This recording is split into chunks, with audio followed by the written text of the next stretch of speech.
on the rising oil and gas prices, the president has said that this is a small price to pay for getting rid of a nuclear weapon. But 10 weeks in, are we any closer to getting rid of Iran's nuclear material? Yeah, but look, here's the way to think about Iran, and this is what I described at the very beginning of this. What was Iran's plan? You have to understand what their plan was.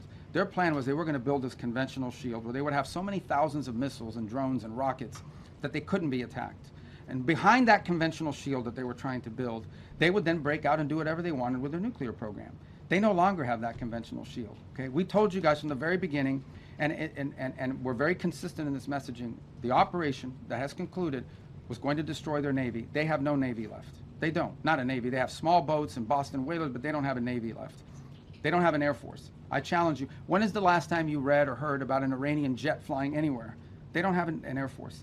Their missile launching capability has been substantially degraded, and their industrial base, their defense industrial base, has been severely damaged. So their ability to build a shield behind which they could hide their nuclear program was wiped out. That's a very substantial achievement, and that was the purpose of this operation from day one. Get their nuclear material in order for this war to end. Well, that's one of the topics that needs to be discussed. I don't know about. I think you're linking it. The operation is over. Epic Fury, as the president notified Congress, we're done with that stage of it. Okay, we're now on to this project of freedom. As far as a negotiation is concerned, I think the president's been clear that part of the negotiation process has to be not just the enrichment, but what happens to this material that's buried deep somewhere that they still have access to if they ever wanted to dig it out. That has to be addressed, and that's being addressed in the negotiation. I'm not going to go further on what progress has been made on that topic because I don't want to endanger the negotiations, but suffice it to say that the president and this entire team is aware of the centrality of that question, and that will have to be addressed one way or the other. The assets supporting this project, by the way, include guided missile destroyers, over 100 land and sea-based aircraft, multi-domain unmanned platforms, and 15,000 of the finest military service members on the planet. These forces have already destroyed, as I told you earlier, I thought it was 6, it's 7 Iranian fast boats that failed to heed our warnings. And by fast boats, we're talking about, some of these things look like Boston whalers. Okay, so these are not like Navy ships. But nonetheless, they come fast at these boats, try to swarm them, try to harm them. We're not going to let that happen. So 7 of them now sit at the bottom of the sea, along with, by the way, the rest of Iran's Navy. That's where you can find their Navy today. And we're going to continue to systematically clear this passageway through the straits to restore freedom of navigation.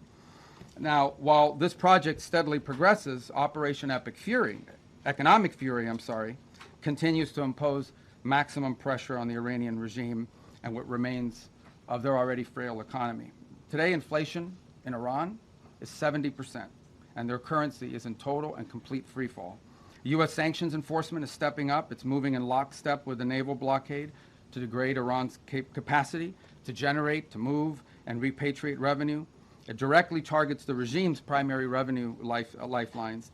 The blockade alone is costing Iran as much as $500 million a day in lost revenue. 90% of total Iranian trade has been halted, causing permanent damage to Iran's oil infrastructure as wells are forced to shut in. Again, all of this is in response to their piracy. Okay, it cannot be that you have these straits and they blow up any ship that moves, and the only ships that get to go through are theirs. You can't have a situation in which the straits are close to everyone else, but they benefit from the piracy. That can't happen. That's why the blockade is in place, and that's why these sanctions are crippling them. Any foreign financial, and by the way, Treasury is now identifying and cutting off every dollar of revenue that's flowing to this regime. And so, look, any foreign financial institution or commercial actor that enables Iran's sanctions evasion is going to face secondary sanctions exposure and a loss of access to the U.S. financial system. As President Trump has said, and the facts clearly bear out, the United States of America holds all the cards. There is no scenario here in which if they decide to join a ladder of escalation, they wind up getting the last say. But our preference is for these straits to be opened to the way they're supposed to be opened, back to the way it was. Anyone can use it, no mines in the water, nobody paying tolls. That's what we have to get back to, and that's the goal here. Every day the conflict continues, however, our leverage on Iran will continue to increase, and their position will continue to weaken, especially as the blockade really begins to bite in conjunction with the sanctions. So, look, the time's come for Iran to make a sensible choice.